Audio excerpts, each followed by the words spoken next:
네, 여러분 안녕하세요. 민주평통 청년 자문위원이자 아나운서로 활동하고 있는 신지은입니다. 자, 오늘 민주평통 백이찬 사무처장님을 만나 뵙고 또 여러 가지 이야기 좀 여쭈려고 제가 직접 찾아왔는데요. 먼저 사무처장님과 인사부터 나눠보겠습니다. 처장님 안녕하세요. 네, 안녕하세요. 네, 반갑습니다. 네, 새해 복 반갑습니다. 많이 받으십시오. 네, 건강하십시오.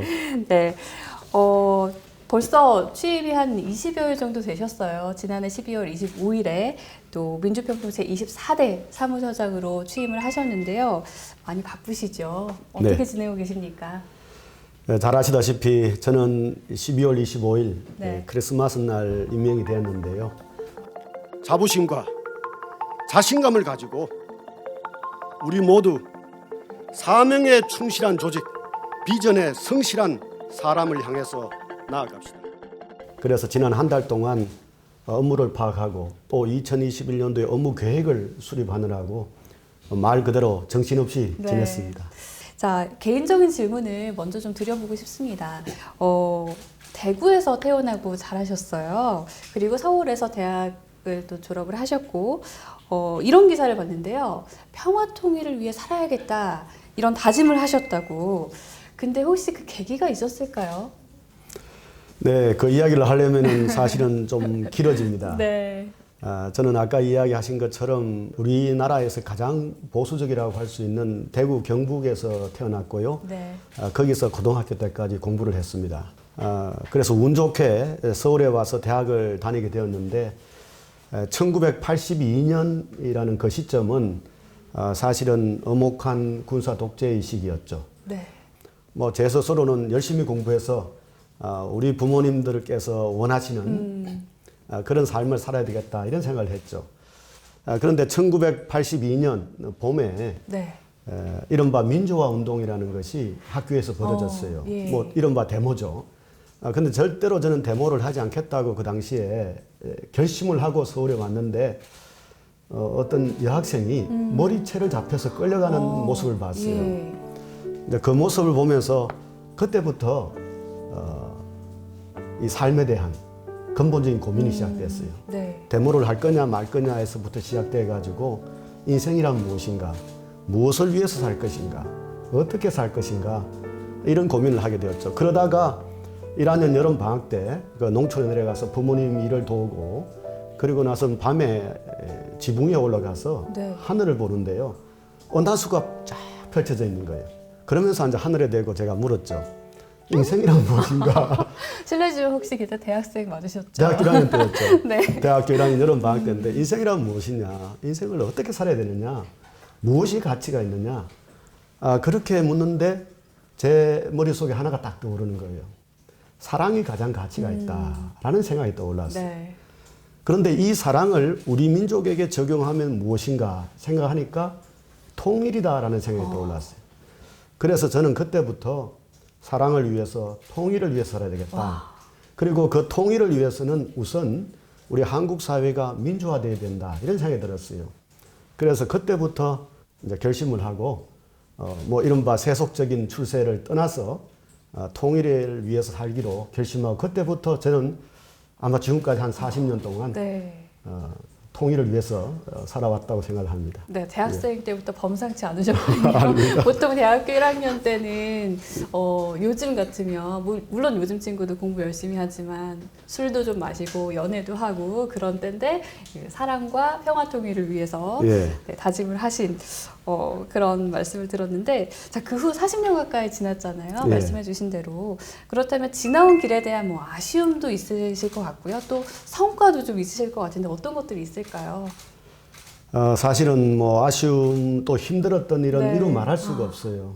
아까 제가 말씀드린 것처럼 우리 민주화도 어렵지만 평화와 통일도 엄청나게 어려운 고난의 길이잖아요. 맞습니다. 그러나 그 과정에서 가장 보람 있었다, 기뻤다고 할 수 있는 것은 2007년 10월 달 노무현 대통령 당시에 남북 정상회담의 수행원으로 평양을 방문했을 때예요. 1997년에 그때 북한에서 수많은 사람들이 굶어 죽는 이른바 고난의 행군이라는 시기가 있었어요. 예. 그 당시에 제가 미국 하버드 대학에서 1년간 북한의 체제 변화를 위한 국제 협력이라는 주제로 연구하고 있었는데 네. 북한을 방문하고 돌아온 사람들이 북한 사람이 굶어 죽고 있다는 거예요. 그래서 제가 사랑하는 우리의 형제 또 동포들이 굶어 죽는데 제가 하루 세 끼를 먹을 수 없다. 그래서 저는 매일 점심을 금식하면서 북한 동포를 위해서 네. 기도를 했어요. 그러고 나서부터 딱 10년이 지난 2007년 10월 달에 네. 처음으로 노무현 대통령을 모시고 평양에 도착한 거예요. 그래서 도착하니까 수십만의 평양 시민들이 이제 한복을 차려입고 또 양복을 차려입고 나와서 환영을 하는 거예요. 그래서 제가 이 차창 밖으로 이 평양 시민들의 모습을 아주 유심히 찬찬히 봤죠. 네.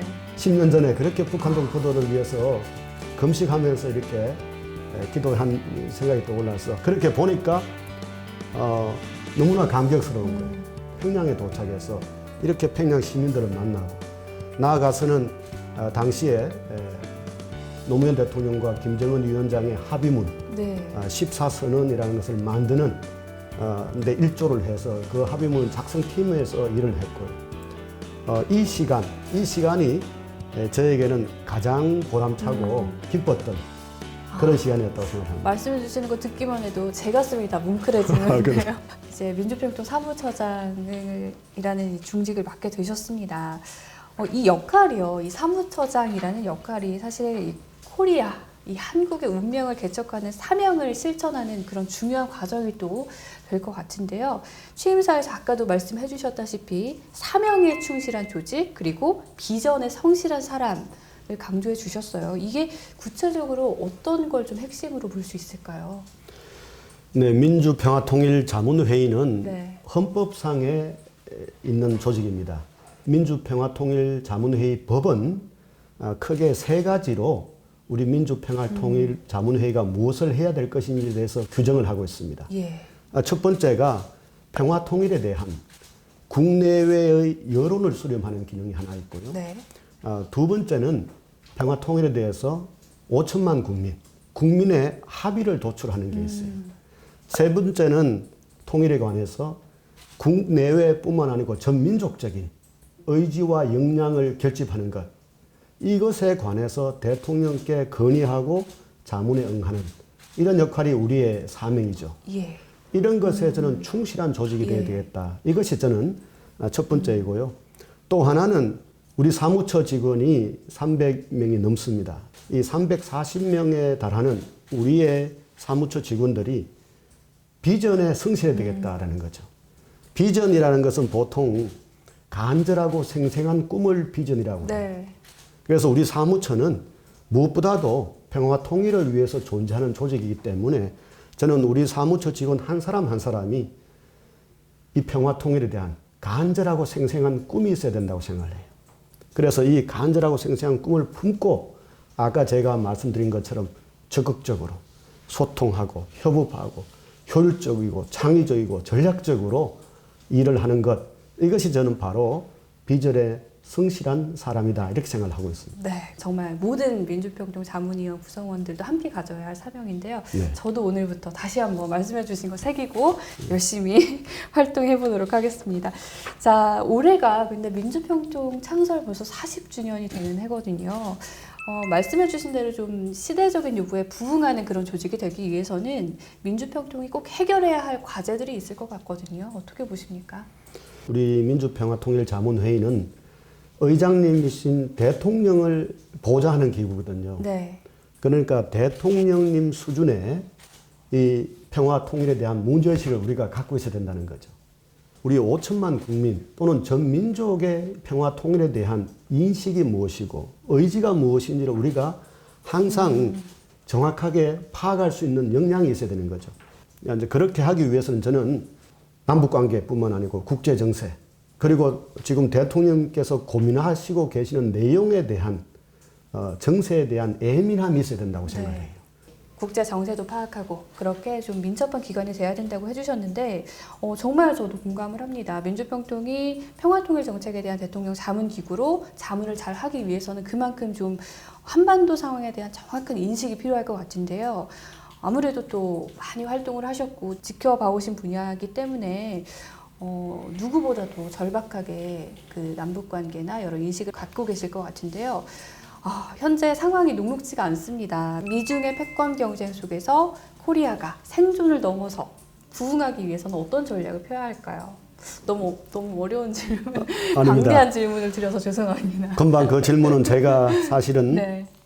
제가 지난 30년 동안 예. 지속적으로 고민을 한 주제입니다. 네. 제가 얼마 전에 코리아 생존 전략이라는 책을 네. 정보해서 냈거든요.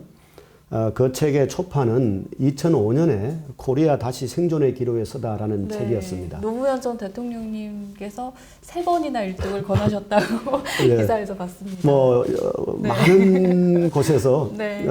추천을 하셨죠. 예. 근데 그때 제가 다루었던 핵심 내용이 미국과 중국의 패권 경쟁이 본격화되고 있는데 거기에 대해서 어떻게 대응할 것인가라는 거였죠. 네. 그것이 2005년의 문제의식이었고요. 그로부터 12년이 지난 2017년에 제가 그 책을 정보해서 코리아 생존 전략이라고 썼는데 그 책의 핵심 내용은 드디어 미국과 중국의 패권 경쟁이 본격화되었다. 예. 여기에 어떻게 대응할 것인가. 이렇게 제가 내용을 적었는데요. 핵심은 이겁니다. 우리가 속담에도 있고 많은 사람들이 이야기하는 게 고래 싸움에 등 터지는 새우 이야기를 네. 하잖아요. 저는 우리가 고래 싸움에 등 터지는 새우가 돼서는 안 된다는 거죠. 이 문제를 극복하기 위해서는 두 가지가 필요한데 하나는 첫째 우리 자신에 대한 인식이 필요해요. 새로운 인식이 필요해요. 네. 대한민국은 절대로 새우가 아니에요. 우리는 많은 사람들이 지난 100년 전 또는 200년 전, 60년 전의 생각을 하면서 우리 코리아는 새우라는 생각을 해요. 네. 그런데 새우가 아니에요. 우리는 돌고래다라는 거예요. 돌고래요. 그렇죠. 네. 잘 아시다시피 우리나라의 경제력 수준은 올해 2021년도에 세계 10위권의 국가가 됐어요. 예. 군사력도 최근의 보도에 의하면 세계 6위의 군사력이 있다고 이야기합니다. 네. 우리나라의 한류 문화를 생각하면 온 세계로 퍼져가고 있지 않습니까? 그렇죠. 우리의 정치적 민주화의 수준은 예. 세계 최고 수준이에요. 저는 전체적으로 우리 대한민국은 이제 세계 10위의 국가가 되었다. 네. 우리 주변에 있는 미국, 중국, 러시아, 일본이 뭐 고래라면은 일반적인 고래, 흰수염 고래가 됐든 무슨 범고래가 됐든 예. 귀신 고래든 고래라면 우리는 최소한 돌고래다. 돌고래. 예. 그만큼 기민하고 영리한 네. 돌고래로서의 자기 인식. 저는 이것이 첫 번째라고 생각해요. 두 번째는 이 속에서 우리가 미국과 중국의 패권 경쟁에서 한편으로는 지혜로워야 되죠. 그래서 저는 미국과 중국의 패권 경쟁에서 우리의 가치, 우리의 국가적 정체성은 분명하죠. 자유민주적 국가적 정체성, 그리고 무역을 통해서 발전하는 네. 우리의 경제적 발전 전략, 그리고 과학기술을 발전시켜야 되는 우리의 목표의식, 이것은 분명하지만 그렇다고 해서 우리가 중국과 완전히 적대적인 그런 나라가 돼서는 안 된다는 거죠. 예. 이런 의미에서 저는 책에서 우리가 중추적인 중견 국가로서 역할을 해야 된다. 평화를 이루는, 한반도의 평화만이 아니고 동아시아의 평화를 이루는 그런 국가가 되어야 된다고 저는 강조를 합니다. 네. 저는 이것이 우리가 나가야 될 전략이고 방향이라고 생각을 하고요. 이걸 남북 관계에 적용시키면은 고슴도치와 같은 북한의 모습에 네. 대해서 저는 곰처럼 우리가 대응할 때 뭔가 남북 관계의 새로운 지평이 열린다 이렇게 생각을 합니다. 한국이 이제 더 이상 새우는 아니네요. 그렇습니다. 저도 다시 한번 깨닫네요. 우리 절대로 새우 네. 아니에요. 많은 분들이 또 아직까지 우리가 고래 싸움에 새우등 터진다고 생각하실 것 같은데 네. 오늘 이 인터뷰를 보시고는 좀 인식을 바꾸시고 또 그런 전략을 네. 함께 공유해 보면 좋을 것 같습니다. 네, 그런데 북한이 최근 또 8차 당대회에서 국방력 강화를 강조를 했습니다. 또 이런 얘기를 했죠. 강대강 선대선 원칙으로 미국을 상대할 것이다. 그리고 핵무력을 강화할 것이다. 자, 이런 북한의 입장을 봤을 때요. 지금 말씀해 주신 그 코리아 생존 전략의 측면에서 이런 북한의 선택을 어떻게 진단하고 계시며 또 우리가 어떻게 대처를 해야 할까요? 제가 아까 설명을 했을 때 네. 북한을 고슴도치에 예. 비유하지 않았습니까? 여기서 아주 재미있는 에피소드를 제가 하나 알려드리겠습니다. 2007년 10월 2일에 이제 평양에 도착을 했어요. 그래서 저는 대통령님 수행원이었기 때문에 북한의 영빈관이라고 할 수 있는 백화원 초대소에 짐을 풀었어요. 네. 거기서 이제 숙박을 하게 됐는데 조금 시간이 남았어요. 짐을 풀고 나서. 그래서 북한에서는 텔레비에서 무엇을 방송하나 싶어서 TV를 켰어요. 정말 궁금하네요. TV를 켜고 네. 조금 지나니까 만화 영화를 했어요. 그 만화 영화의 제목이 고슴도치와 호랑이라는 거였어요. 아, 그래요? 예, 예. 그래서 이제 고슴도치가 있는데 네. 호랑이가 고슴도치를 잡아먹으려고 달려들었죠. 달려들었는데 고슴도치가 이렇게 쫙 움켜니까 가시 같은 게 호랑이 주둥아리 근처에 피범벅이 되었어요. 예. 그렇게 되니까 이제 호랑이가 고슴도치 무섭다. 그런만 날 살려라 이렇게 도망을 가요. 그러니까 온 이 산에 있는 동물들이 다 나와서 고슴도치 만세 만세 하는 이런 만화 영화를 제가 평양에서 봤어요. 그래서 북한의 전략은 저는 고슴도치 전략이라고 봐요. 이 고슴도치를 어떻게 할 것인가라는 문제죠. 저는 북한의 금방 말씀하신 것처럼 국방력 강화, 핵무력의 완성, 미사일 개발 이런 것들이 고슴도치의 이 가시 같은 그 털을 강화시키는 이런 전략이라고 보는 거죠. 한편으로는 우리가 매우 그것을 엄중하게 봐야 되지만 또 한편으로는 그것에 대해서 너무 예민하게 반응하면은 우리가 오히려 아무것도 할 수 없게 된다는 거죠. 그래서 제가 아까 말씀드린 것처럼 남북 관계에서는 우리가 곰처럼 대응할 필요가 있다는 거죠. 우리 민족은 당군의 자손이잖아요. 그렇죠. 그런데 곰이 결국은 인간이 되고 우리의 조상이 되는데 이 곰이 동굴 속에서 쑥과 마늘을 먹잖아요. 사실은 쑥과 마늘, 특히 마늘이 얼마나 이게 힘듭니까? 그렇죠. 그런데 쓰죠. 그렇게 먹으면서 이 어두운 동굴에서 참고 인내하고 기다리면서 지속적으로 새로운 인간상을 꿈꾸었을 때, 새로운 존재를 꿈꾸었을 때 결국 인간이 되는 거잖아요. 저는 곰처럼 우리가 새로운 코리아, 통일 코리아를 꿈꾸면서 평화의 한반도를 꿈꾸면서 북한에 대해서 일관되고 지속적으로 우직하게 대응하는 이런 것이 필요하다고 봐요. 거기에서 가장 중요한 것은 저는 남북 간의 합의에 기반하는 것이 아닌가 이런 생각을 저는 합니다. 경제 이야기도 많이 나왔지 않습니까? 경제 정책이 일단 실패를 인정을 했고 그러면서 자력갱생을 해나가자 이런 입장을 고수를 했는데 사실 북한이 한국과 협력을 할 수 있다면 제일 쉬운 그 첫 발걸음은 대북 제재 이 가운데서 좀 경제 협력이나 이런 쪽으로 나아가는 게 쉽지 않을까. 이 경제 쪽에서 뭔가 좀 물꼬를 터올 수 있을까요? 이번에 8차 당대회에서 북한의 김정은 위원장이 솔직히 보고를 했죠. 그러면서 그것에 대한 해법으로 자력경생, 자급자족을 이야기했어요. 근데 사실은 자력경생과 자급자족으로는 북한의 경제가 급속하게 개선될 수가 없어요. 그것이 벌써 지난 10년간 보여줬고 어떻게 보면 지난 60년, 70년 동안 자력경생하고 자급자족으로 갖는 것이 경제 발전이 없었잖아요. 결국은 제가 생각할 때는 중국이 그랬듯이 수많은 사회주의 국가가 그랬듯이 대외 협력, 국제사회와의 경제적 협력을 통한 발전이라는 것이 저는 매우 중요한 경제 발전 전략이 될 거라고 봅니다. 문제는 그렇게 되기 위해서는 북한에 대한 유엔의 제재, 미국의 제재가 일정 정도 그것이 완화되거나 해제되어야 되는 거죠. 그런데 그것을 하기 위해서는 북한의 핵 문제가 일정 정도 풀려야 되는 거죠. 어느 정도 그 북한의 핵 문제가 진전이 돼야만 거기에 상응해서 국제사회도 저는 대응할 수 있다고 봅니다. 1월 20일에는 바이든 정부가 출범하지 않습니까? 이 바이든 정부가 출범하고 또 8차 당대회를 거친 북한 또 문재인 대통령의 2021년도에 대한 어떤 신년 계획 이런 것들이 맞물리면서 북한의 핵 문제가 단계적으로 뭔가 조금씩 풀려 나간다면은 경제 문제도 거기에 맞춰서 좀 풀리지 않을까 이런 생각을 합니다. 그렇게 되면 사실 이 한반도의 봄을 재현하고 평화 프로세스를 진전시켜야 하는 이 중요한 시기에서 우리 대한민국의 전략도 어느 정도 거기와 함께 일맥상통해서 갈 수가 있겠네요. 네. 제가 조금 전에 이야기를 했습니다마는 우리 한반도의 평화 프로세스 또는 남북 관계의 진전, 나아가서는 북미 관계의 진전까지도 저는 가장 중요한 것은 합의의 이행이라고 봐요. 합의에 의해. 저는 사실은 올해 이전에 제가 아까 말씀드렸던 그 책에서도 예. 코리아 생존 전략에서도 누누이 강조했습니다만은 사람 관계만이 아니고 국가와의 관계에서도 가장 중요한 것은 합의의 이행이에요. 저는 이러한 합의를 바탕으로 나아가야 된다.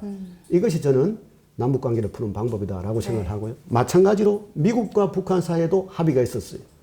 잘 아시다시피 미국의 트럼프 대통령과 김정은 위원장이 2018년 싱가포르에서 합의를 했지 않습니까? 이 합의를 바탕으로 나아간다면은 저는 비록 느릴지라도 한 걸음 한 걸음 앞으로 나아갈 수 있다. 이렇게 생각을 합니다. 네.